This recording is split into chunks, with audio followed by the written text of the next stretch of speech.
Shubhodayam. Welcome you all for this Maitrimilan session. Okay. Particularly on this solar eclipse day, welcome you all. The first shlokas of this Rajyoga Shloka Sakraha, Uddhared Atmanatmanam Natmanam Avasadayet. This shloka, though it is taken in the Rajyoga Shloka Sangraha, this belongs to all the yoga paths. Any path is governed by this particular thing. Not only that, it is something which we need to adapt in the day-to-day life so that you will have a better way of understanding what life is. Generally, what happens with this, the simple meaning of that is, Uddhared Atmanatmanam Atmanam Avasadayet Atmaivahi Atmane Bandhu Atmaiva Ripuhu Atmanaha. That means to say, bring yourself up, don't bring yourself down. Or, in other words, lower self, let us try to raise it to the upper self, higher self. Don't bring it down, because you are the friend and you are the enemy. This is the simple meaning of it. But the more important idea that this particular shloka conveys is that you are responsible for yourself. Nobody else is responsible for you.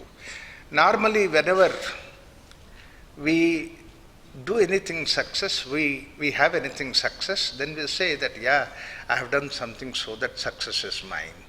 Whereas the failure is there, we say, I failed because of somebody else. I did good, I always say that I did good because basically I'm good. But when I did bad, what else can I do? I have to do bad because that fellow behaved like that. So we try to blame the others for many things of our failure, but we take the credit for ourselves. Whereas Krishna says that you are the only person who can raise yourself up. You can never go down because of anybody else. If you go down, it is because of yourself. This is what is the path of yoga. In fact, it requires a self-awareness and self-responsibility that we give it to ourselves. Then only that this can be possible. It's a wonderful journey of a yoga for a human being. Other species do not have this facility of this particular journey. Whatever that they are there, whatever it is. They, like a cow never tells a lie, never tells a truth also. Similarly, a dog will behave, good or bad, it's all whatever it is there, it's nature. There is nothing like something which is improvement or anything like that. Whereas, in the case of human being, that's the only species on this earth who can become a Hitler, he can also become a Buddha. Both these possibilities are there in human being. It's his own choice what he would like to become. Both the streams are flowing, good and bad, both these streams are flowing before you are born, after you die, and this continues to grow. But only thing is that it's up to you what you join, whether you join the good stream or whether you join the bad stream. Both these things are possible for you. And this freedom, whatever that we have, is the extraordinary degree of freedom. This is the freedom of the consciousness. Highest degree of manifest consciousness in this whole species, various species that are there on this earth, is the human being. The degree of freedom that human being has, no other species has. Whatever that the activity that they do, it is bound within their own framework. Like for example, a bees can only make beehive, and same way the birds can only make a nest, whereas a human being is freedom. He can make a nest, also he can make a beehive. Both these things are possible for him. He can live under a tree, but he can create a beautiful palace for himself. All these things are possible for human being because that human being has the highest degree of freedom, manifest consciousness in the form of that freedom. When we say freedom, freedom itself is not everything, because a freedom to do good, when we say, it is not just only to do good, but to do bad also. If I tell you that you have all the freedom to tell the lie, truth, that means to say, it's not really freedom. You cannot tell a lie. Then freedom is both-sided. It is like the way pendulum which goes on one side. has to go on the other side. Both these things are possible. The same way, human being can destroy himself, can rise himself up, can really ruin himself, can make himself miserable, can make himself happy, joyful. Both these things are possible. Therefore, basically, there is responsibility on human being the way that he makes his journey in the right direction. And that making the journey in the right direction, what is called as yoga. How much that you go, how far that you go, depends upon one's own individual ability. But the thing is that we can really help ourselves to grow up. This is what Krishna says, Uddhared Atmanatmanam. That means to say, rise yourself up. Natmanam avasadhyet. Don't bring yourself down. Don't harm yourself. Often this question comes, the first idea, yes, definitely we want to help ourselves, we want to grow. This is something that I can agree with. But then, who wants to injure himself, who wants to spoil himself? It is not the question of that somebody wants to spoil himself or injure himself, but the idea is that he thinks that is the way he can help himself. Even a robber thinks that that is the way quickly he can become a richer person and he can improve himself by doing that. A person who cheats also, an easy way that I can make money, that's why I can chew. So therefore, even in his mind also, the idea is that he wants to grow up. But more important thing is that what is the myth that he wrapped? That we think that by doing harm to somebody, I can improve myself. By doing something wrong to somebody, I can benefit myself. This is what is the wrong notion that we have. In fact, whatever that you do for the others, it will come back to you. That's what is the reality of this particular world. The reality of this particular world is that whatever you do, that same thing that you get it back. This is what is cause and effect connection is absolutely true in this particular manifested physical world. You see, anything that is there, it is bound by this law, karya karana sambandha, cause and effect connection. Whatever that you give, you get it back that. But what you do is something like the seed that we plant. What you get is the fruit that you get. Many times what happens is the distance between the seed and fruit is so long that today you plant the seed.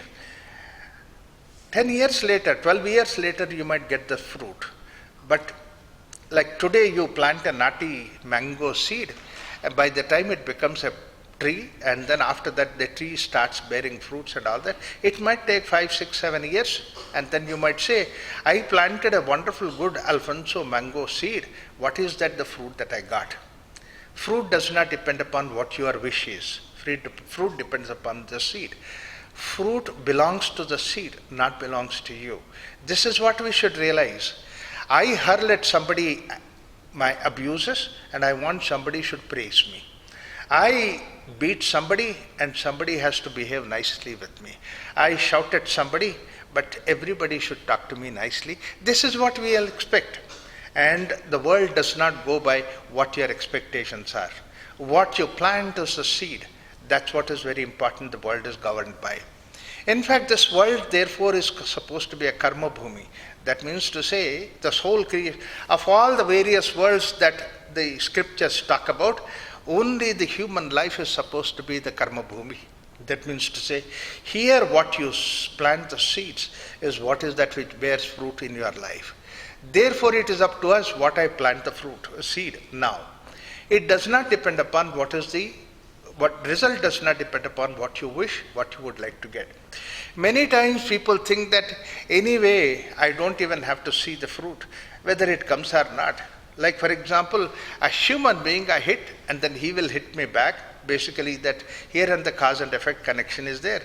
Karma, the fruit, and the reaction that you get, they are there. But in case that I abuse at the animal, I abuse at something which is inanimate, it doesn't give me back.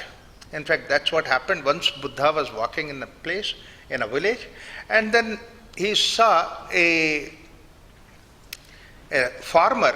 He was shouting at his cow all abuses while driving the cow forward. Then Buddha stops him and looking at this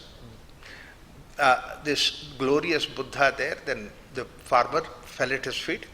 And Buddha instructed him, why do you shout at this cow all kinds of abuses? He said, realize that there is mistake And then he said, let me not do that. So Buddha went away and he stopped hurling abuses. How long can he continue? It is lifelong practice that he has been doing. So slowly over a period of time he said, it's very difficult to manage that, so let me continue to abuse. And then he started, and again he has become very peaceful, because now as usual he was abusing, and the cow is also peaceful anyway, that is there. And then again he never expected Buddha will come back after about 3 months. When Buddha came back, he saw this man, immediately recognized this is the same person that he instructed. And he looked at him, and this fellow is shouting at the cow all kinds of abuses. But the moment he looked at Buddha, immediately he said that, my dear cow, I would have shouted all these things before, but now I have reformed. I don't shout at you. Please walk, please do the work. Buddha looked at him, who are you? Who are you cheating? You think that you are cheating me? You are cheating the cow? You are cheating yourself. And that farmer replied, after all, why are you bothered about it? The cow does not reply.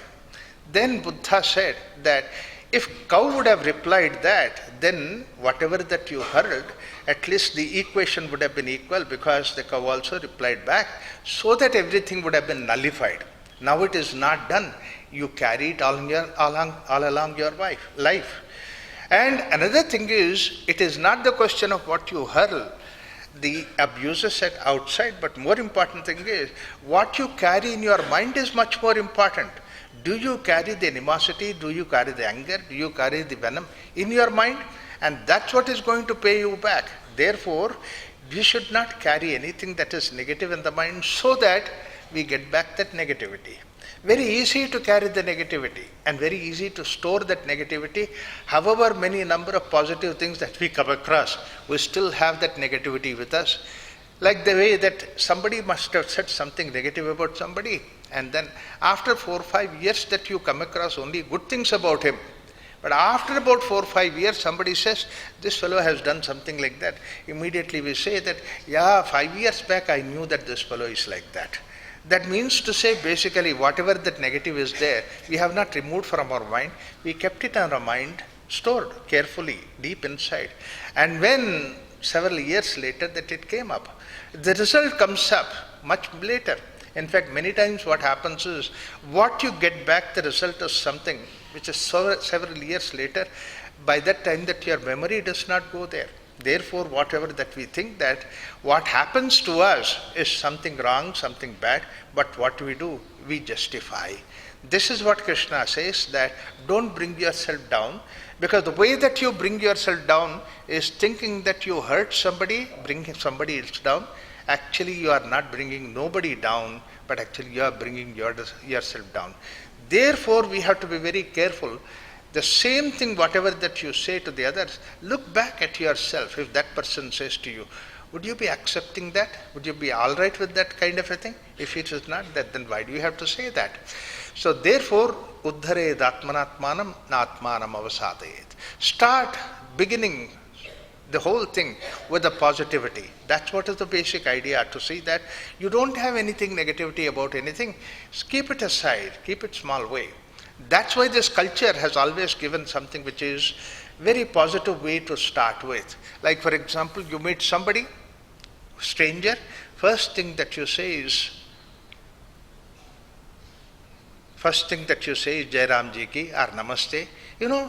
Whereas the way that in the other world that they say is good morning, good evening, and all these things are very secular kind of thing. That means it doesn't mean whether anything about you, anything about me. Its only thing is that morning is good. And I see that how mechanical that good morning that they say is that in the morning, the news channel, when you take it out, breaking news, it says that, that there is something like terrorist attack here, 200 people died there, and this is that happened, and there's a building collapse in Mumbai, and all those things. After telling all that breaking news, now they say good morning. I don't know what is good morning about that. After all that news, how mechanical it becomes. It is not mechanical. It should be something very positive.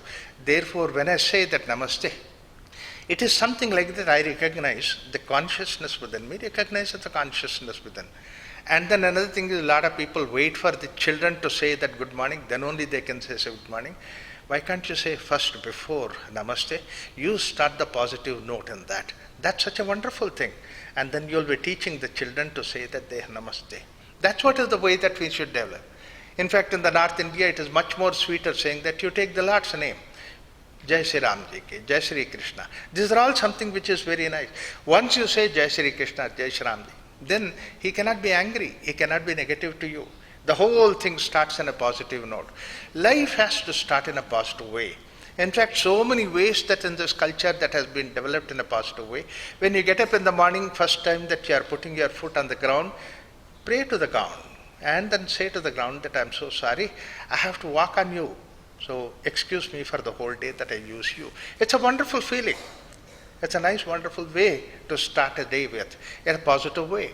And this is how the culture, when we have that positive way, you go and the elderly person is there, some learned person is there, you go and touch the feet. The moment you touch the feet, later on, that person cannot become angry with you. You see, it is something started in a positive way. Start the day in a positive way. Start the day in a positive seed. And that seed, what you plant, is something which gives the fruit. Therefore, the seed that we plant is much more important than the fruit that you get. And another thing is that the fruit you may not see, but let the world be positive. So your positive journey makes the world positive. Therefore, uddhared atmanatmanam, nahatmanam avasade, atma ivahi atmana bandhu. You are the only friend of yours. In fact, anybody might say anything. All the advices may be from the people, various ways that are there. But ultimately, who is the decision maker? You are the decision maker for yourself. Nobody else makes the decision. It's all various inputs that are there, but then finally the decision belongs to you. So therefore, you need to take the responsibility of that. And whether it is Raja Yoga, Karma Yoga, Jnana Yoga, Bhakti Yoga, all these yogas, this is what is very important, that you are the guide of yourself, you are guiding yourself. There is another very important aspect about that, which is directly connected with the Raja Yoga, is that many times what happens is that when you just realize that when you shout at somebody, when you hurl an abuse at somebody, or when you become angry with somebody, what happens is that you don't have awareness. It looks like that mechanically driven by somebody. He said something, so you said it. He did something, therefore you did it. It is like the way, mechanical way that the things work. Like for example, you bounce the ball on the wall and the ball bounces back to you. And then there is no question of any, that is basically mechanical reaction that is there. It's not like that. In fact, if it is like that within you also, that means you are also like a mechanical way that you are working. There is no choice of yours. You are driven by the world outside. Please understand that you are not driven by the world outside. You are driving yourself. You are the master of yourself. When will you become the master of ourselves? Is why we do it.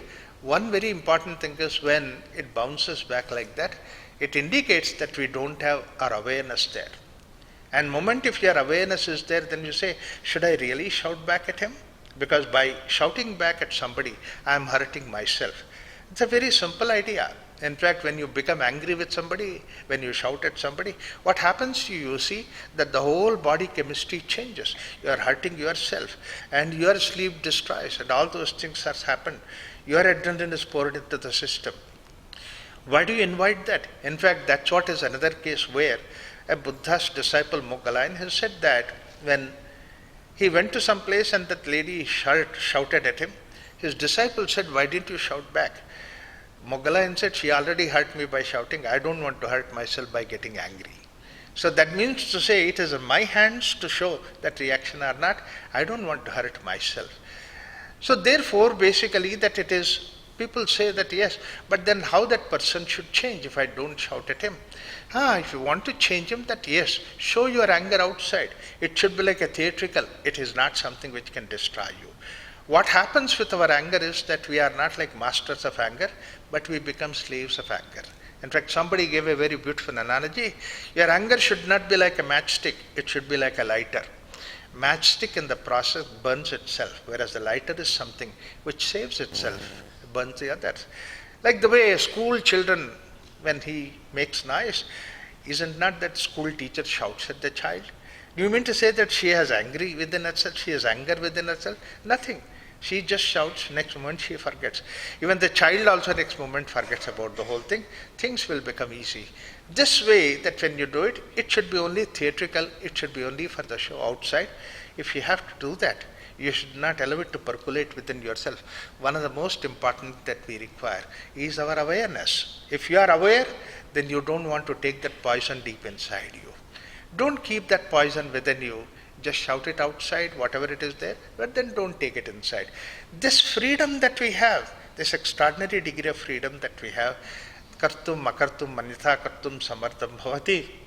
And this is what Krishna says, that you have that freedom, exercising that freedom in the lifetime is something which is very important. Uddhare datmanatmanam. Any activity that we do it, any idea that we have is something to see that, look at yourself. Is it something which is improving you, becoming a better person, or are you getting caught up in the world outside? If you look at it, then this way, that this particular approach, yoga approach, becomes an approach for everything. Third important aspect is that many times people do something negative only to prove that they are something which is better than somebody else. They're improved, they're much better. It's all a thing of ego. In fact, the moment ego is there, that's why it makes you to become arrogant.